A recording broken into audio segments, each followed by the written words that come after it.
जंतर मंतर आंदोलन का भविष्य क्या होगा, अगर आपके मन में ये चिंता है तो ये देखिए जवाब।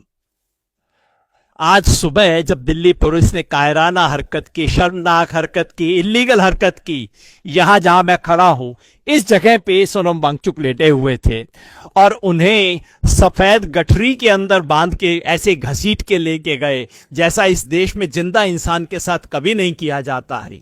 बहाना ये लगाया कि उनकी स्थिति खराब थी, हाईकोर्ट का ऑर्डर था।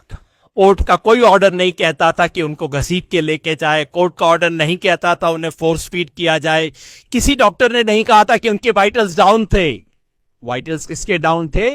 मोदी सरकार के वाइटल्स डाउन हो गए थे। लेकिन उसका परिणाम क्या हुआ है? परिणाम यह हुआ है कि युवा आंदोलन में और ऊर्जा बढ़ गई है। अब अभिजीत दीपके ने कहा है कि वो अब अनशन पे बैठ गए। कहा है कि 20 तारीख का जो कॉल था मार्च का संसद को, वो कायम है और होगा।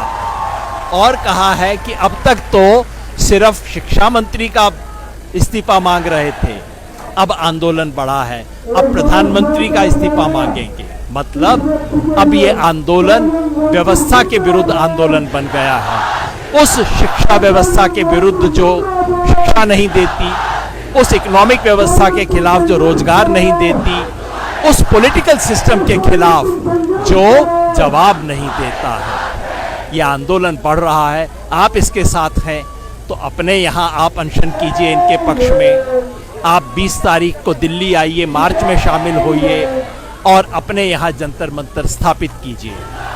जब जब युवाओं के आंदोलन का दमन हुआ है, वो आंदोलन फैला है, बढ़ा है, ये भी बढ़ेगा। हम लड़ेंगे और जीतेंगे।